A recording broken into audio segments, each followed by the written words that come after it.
nome é João Paulo Severo da Costa, sou psicanalista e docente da Escola de Psicanálise de Curitiba. E nós estamos aqui nesse projeto, que é uma versão estendida do Conexão EPC, né, respondendo aqui as perguntas do nosso público, sobretudo dos nossos alunos, sobre vários temas que têm a psicanálise como um centro, né, ou como o eixo, né, interpretativo de questões da ordem social. Uma das questões mais recorrentes também, são a nós direcionadas aqui, é se a psicanálise é uma ciência ou não. Primeiro a gente tem que entender o seguinte, o que se representa o paradigma de ser científico, né? O que é ciência, afinal? Para a gente entender isso, o primeiro ponto que a gente tem que entender é que há uma ciência da ciência, uma forma especulativa, uma forma investigativa de se entender o que é ciência, chamada epistemologia, né? Ou seja, uma teoria do conhecimento. E a ideia que nós temos de ciência, ou o conceito que nós temos de ciência, historicamente, ele veio se contrapor ao que a gente chama de conhecimento vulgar, ou conhecimento comum. E essa forma tal qual conhecemos, né, ainda que haja, durante toda a história do pensamento, uma tentativa de articulação e sistematização de conhecimentos, de saberes. Isso nós podemos observar na civilização ocidental, a partir do pensamento grego, a partir do pensamento pré-socrático, né, tentativas e tentativas de uma institucionalização, de uma segmentação do que seja ciência, né, da própria separação ali, ainda na escola grega, né, das áreas de saber, etc. E tal. O que a gente pode dizer é que o nosso paradigma, a nossa ideia de ciência, se sustenta, sobretudo, a partir do século XIX. Né? Se inicia com a questão enciclopédica do iluminismo, ali no final do século XVIII. Né? Aparece com uma necessidade, né, mais clara, sobretudo, na minha concepção, a partir de Kant, né, no final do século XVIII, ali, portanto, de meados a final do século XVIII, eu vejo uma preocupação extremamente clara do pensamento kantiano nessa conversão científica da forma de pensar, onde Kant trabalhou com áreas da filosofia distintas, né, com a filosofia do conhecimento, por exemplo, a filosofia moral em obras distintas, e aí eu me recorro a duas obras que eu entendo como básicas de Kant, né, a Crítica da Razão Pura e a Crítica da Razão Prática, né, mas também se ocupou de outros temas, só que eu vejo ali um viés de uma propositura científica, de um aprimoramento muito grande de versões preliminares disso, como o pensamento de Descartes, né, como o pensamento de Spinoza. Eu vejo em Kant ali, talvez, o grande ponto de virada de uma ideia de ciência, não de pensamento, de modo geral, mas uma ideia de ciência. Uma ideia de ciência que toma forma ali a partir do pensamento de Auguste Comte, né, da ideia do positivismo, ou seja, de algo empiricamente verificável, né, de sistematizações, de articulações de ordem sistêmica, de um pensamento linear, organizado, da ideia de método, né, desenvolvida, sobretudo, ali pela questão da sociologia, com Weber, com Durkheim. E essa ideia de ciência, portanto, ela vem, de um certo modo, com uma pretensão, né, de se dar algo definitivo à forma correta de se pensar, ou à forma correta de se elaborar proposições. Né? Então, a ciência vem como uma resposta, naquele momento, ao senso comum, ao vulgar, né, ou a ideias de ordem ideológica, eu não vou dizer místicas, porque nós já estávamos ali num processo, também, mas nós já estávamos ali num processo um pouco mais avançado com relação a isso, né? Mesmo porque vários pensadores já traduziam, já ramificavam a ideia de ciência, né, nos seus âmbitos, né, na procura da propositura pelos seus âmbitos.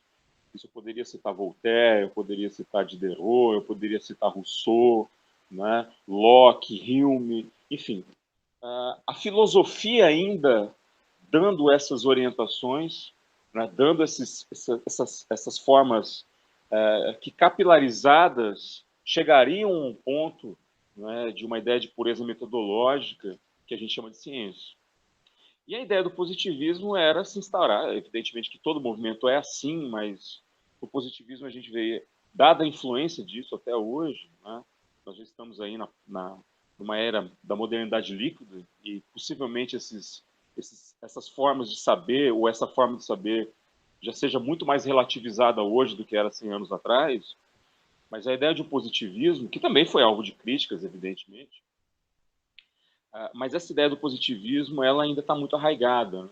A nossa crença em algo, né, ela se baseia, sobretudo, na questão, por exemplo, do experimento científico, da ideia de uma estatística, da ideia de estudos feitos ao longo dos anos, de instituições de renome corroborando avaliações de ordem científica, né, das experiências feitas em várias ordens. A gente poderia chegar ali nas técnicas, né, a questão do duplo cego, a questão do estudo dos efeitos placebo, indo para as outras áreas, né?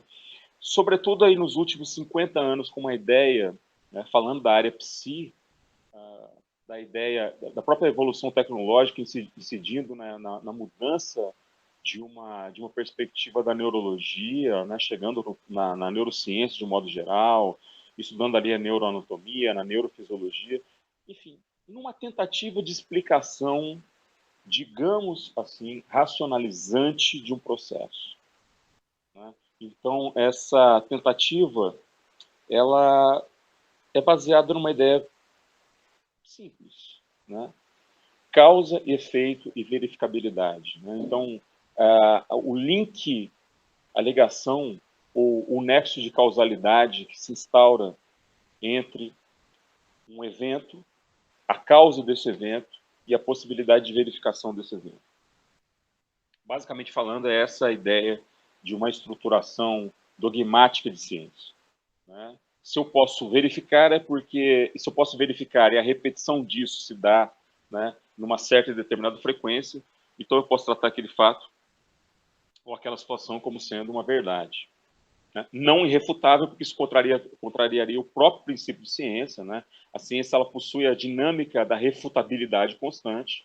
Basta a gente ver, por exemplo, na área médica, isso é muito, muito, muito colocado, né? Na área da farmacologia, na área da especulação médica, de modo geral, é inegável os avanços que a ideia de positivismo deu, né? Sobretudo a área, as ciências biológicas, por exemplo, mas também as ciências duras, a matemática, a física, né? As ideias que são agregadas a isso, né? De um modo geral, elas estão muito bem situadas.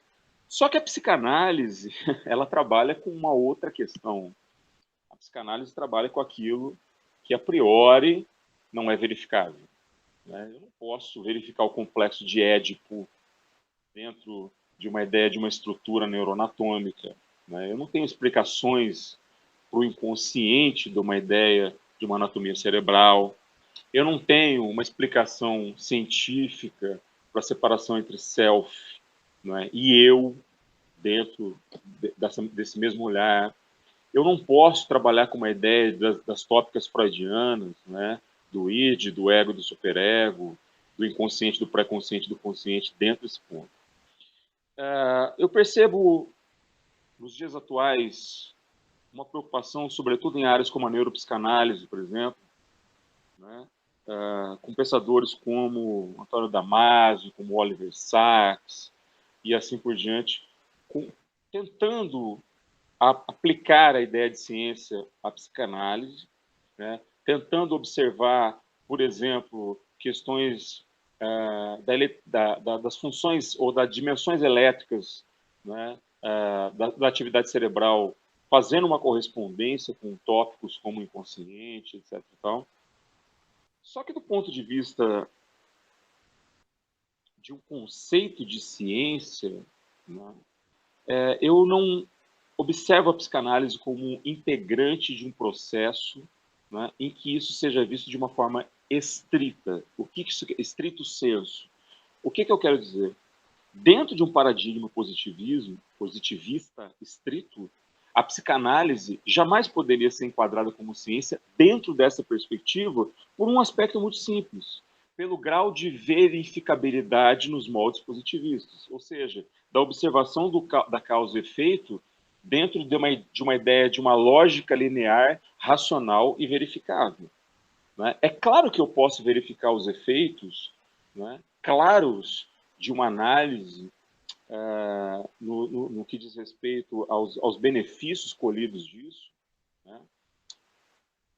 Mas eu jamais posso fazê-lo do ponto de vista, por exemplo, de uma ideia de um psicofármaco em ação, ou de uma farmacodinâmica em ação.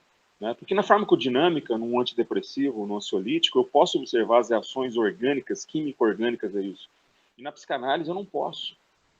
Né? Então, a gente pode observar a narrativa dos casos, por exemplo, dos casos clássicos. Eu posso pegar, por exemplo, o caso de Ana O, né, onde um caso clássico que não foi analisado pelo Freud, né, mas dos benefícios colhidos disso a partir de uma ideia de histeria, mas eu não posso criar uma relação, uma inferência direta, né, sem levar em conta a ideia ou a existência ou a coexistência de outros fatores. Né? Eu não posso dizer que a psicanálise pertence, portanto, a um artigo científico ou a um método científico estrito sensu, porque essa ideia não aparece de um modo claro.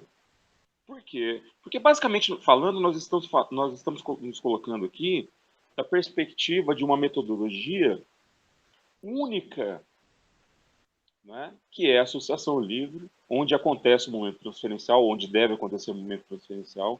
Então, nós estamos falando de uma talking cure, né, de uma cura pela fala. E essa observação da cura pela fala, ela pode sim estar ligada ou vinculada a outros eventos. O que se sabe a respeito de psicanálise é do lado, se refere, ou tem uma ligação direta, aí sim, um lado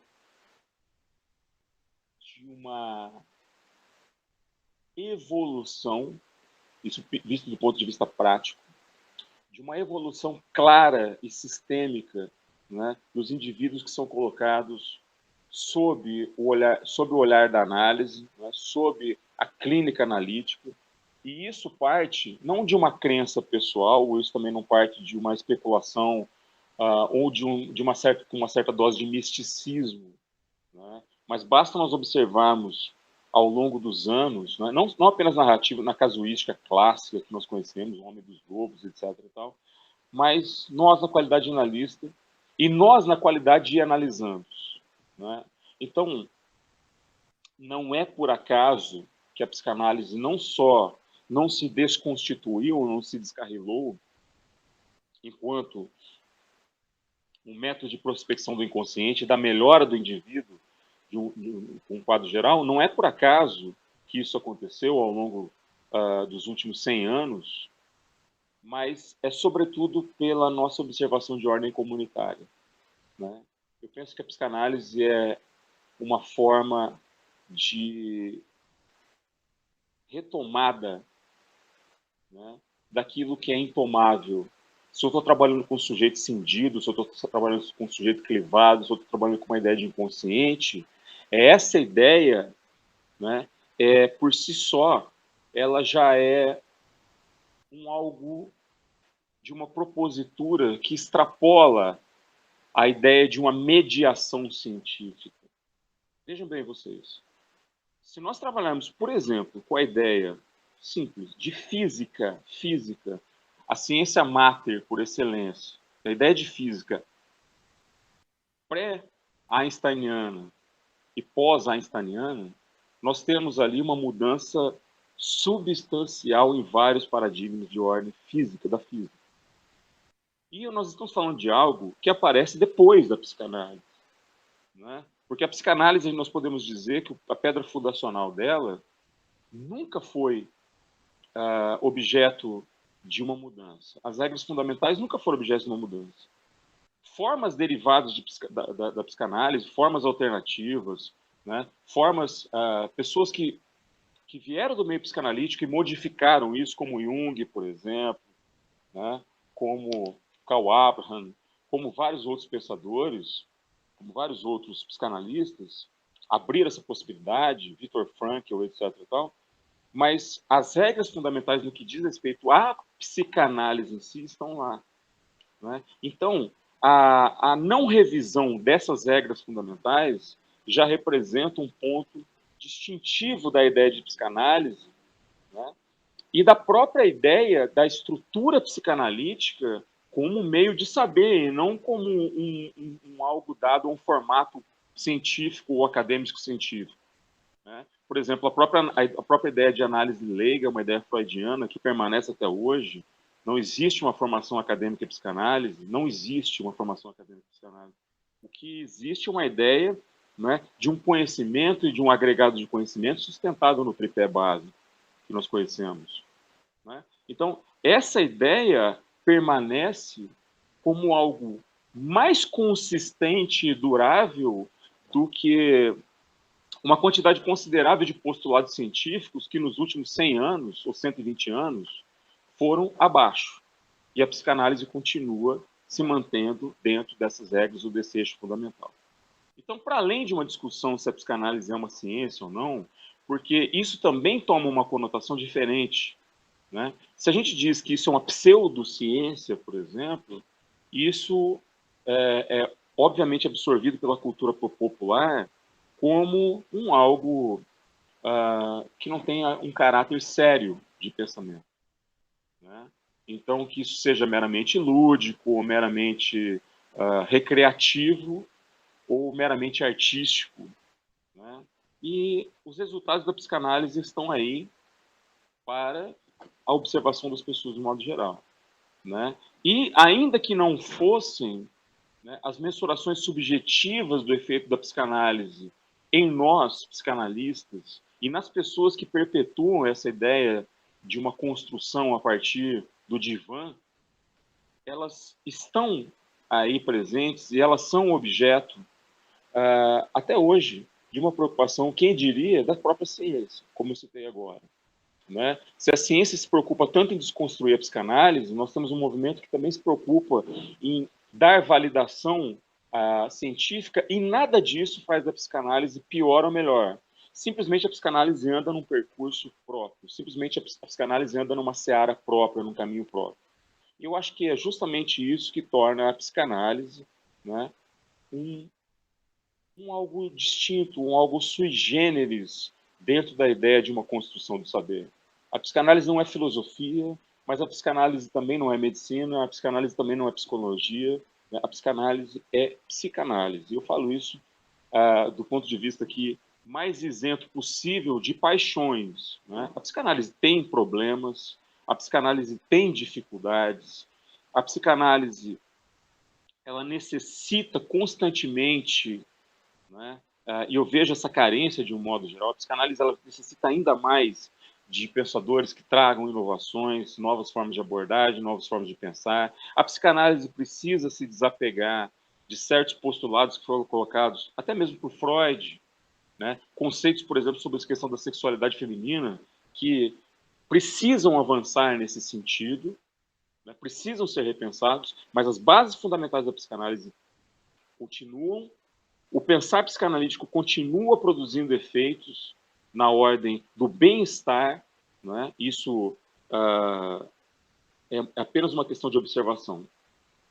Da mesma forma que a ciência é uma questão de observação, né? Se nós não temos uma forma pura de verificabilidade com relação à psicanálise, nós também temos, mesmo ante a verificabilidade da ciência de um modo geral, a física, por exemplo, nós temos reconstruções constantes. Nós temos repensares constantes e nós temos quebras constantes de paradigmas da ciência. Basta um olhar retrospectivo que vocês vão perceber isso, né? Todo mundo vai perceber isso, dentro da medicina, dentro da física, dentro da da sociologia, dentro da antropologia, esse pensar, esse modo contínuo de reflexão, ele é objeto da ciência de um modo geral. Tá ok? Eu espero que eu tenha respondido essa questão. Quero agradecer vocês, a presença de vocês aqui, e até a semana que vem, até o próximo episódio do Conexão EPC. Um grande abraço.